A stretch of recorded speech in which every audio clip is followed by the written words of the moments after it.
اعوذ باللہ من الشیطان الرجیم بسم اللہ الرحمن الرحیم۔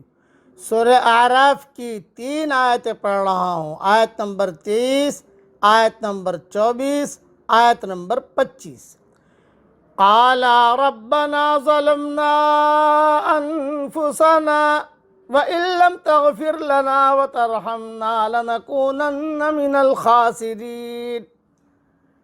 ان دونوں نے کہا، یعنی آدم اور حوا نے، اے ہمارے پیارے رب، ہم نے اپنی جانوں پر ظلم کیا، اور اگر آپ ہم کو معاف نہ کریں اور ہم پر رحم نہ کریں تو ہم نقصان اٹھانے والوں میں سے ہو جائیں گے۔ قَالَ اهْبِطُوا بَعْضُكُمْ لِبَعْضٍ عَدُوٌّ۔ اللہ نے کہا، اترو، تم ایک دوسرے کے دشمن ہوں گے۔ وَلَكُمْ فِي الْأَرْضِ مُسْتَقَرٌّ وَمَتَاعٌ إِلَىٰ حِينٍ۔ اور تمہارے لیے زمین میں ایک خاص مدت تک ٹھہرنا اور نفع اٹھانا ہے۔ قَالَ فِيهَا تَحْيَوْنَ وَفِيهَا تَمُوتُونَ وَمِنْهَا تُخْرَجُونَ۔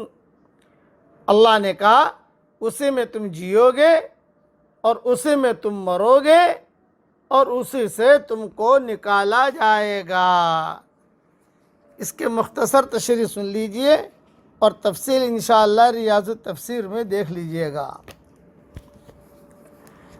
توبہ اور استغفار کے یہ وہی کلمات ہیں جو حضرت آدم علیہ السلام نے اللہ تبارک و تعالی سے سیکھے، جیسا کہ سورہ بقرہ آیت نمبر 37 میں لکھ چکا ہوں۔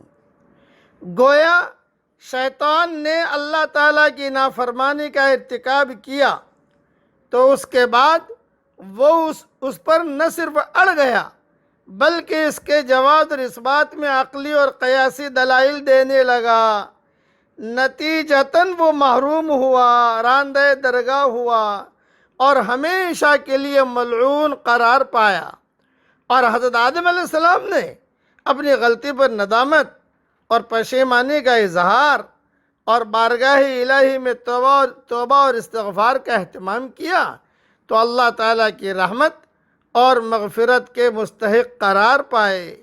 یوں گویا دونوں راستوں کی نشاندہی ہو گئی، شیطانی راستے کی بھی اور اللہ والوں کے راستے کی بھی۔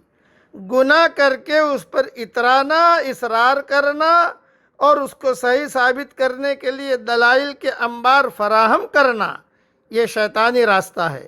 اور گناہ کے بعد احساس ندامت سے مغلوب ہو کر بارگاہ الہی میں جھک جانا اور توبہ اور استغفار کا اہتمام کرنا، یہ بندگان الہی کا راستہ ہے۔ اللہم اجعلنا منہم۔ اللہ تعالیٰ ہمیں ان لوگوں میں سے بنائے۔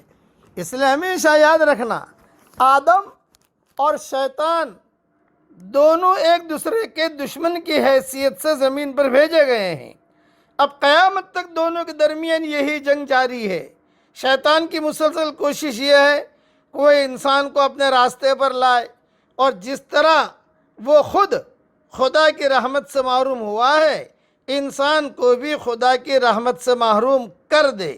اس کے مقابلے میں انسان کو یہ کرنا ہے کہ وہ شیطان کے منصوبہ کو ناکام بنا دے، وہ شیطان کی پکار کو نظر انداز کر کے خدا کی پکار کی طرف دوڑے۔ آدم اور شیطان کی یہ جنگ عملاً انسانوں میں دو گروہ بن جانے کی صورت میں ظاہر ہوتی ہے۔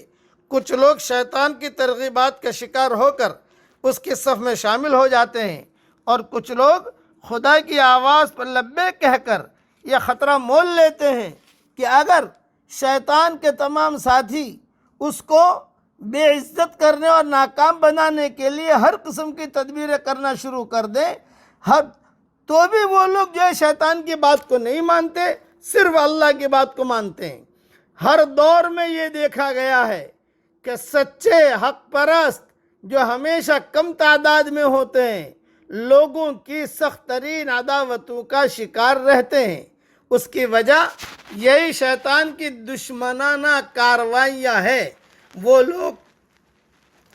لوگوں کو سچے حق پرست آدمی کے خلاف بھڑکاتا ہے، وہ مختلف طریقے سے لوگوں کے دل میں اس کے خلاف نفرت کی آگ بھرتا ہے۔ چنانچہ وہ شیطان کا اعلی کار بن کر ایسے آدمی کو ستانا شروع کر دیتے ہیں۔ شیطان کا اصل جرم عدم اعتراف تھا۔ شیطان کی یہ کوشش ہوتی ہے کہ ہر آدمی کے اندر یہی عدم اعتراف کا مزاج پیدا کر دے۔ وہ چھوٹے کو بھڑکاتا ہے کہ وہ اپنے بڑے کا لحاظ نہ کرے۔ معاملات کے دوران جب ایک شخص کے ذمے دوسرے کا کوئی حق آتا ہے تو وہ اس کو سکھاتا ہے کہ وہ حقدار کو حق ادا نہ کرے۔ کوئی خدا کا بندہ سچائی کا پیغام لے کر اٹھتا ہے تو لوگوں کے دل میں طرح طرح کی شبہات ڈال کر انہیں آمادہ کرتا ہے کہ وہ اس کی بات نہ مانیں۔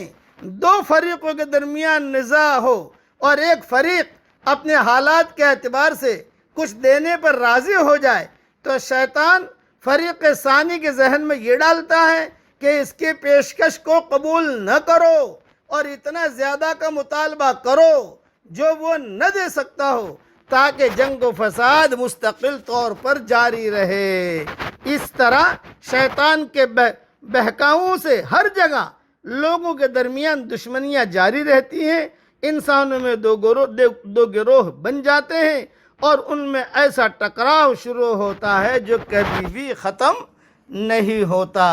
اللہ تعالی ہم سب کی حفاظت فرمائے، آمین۔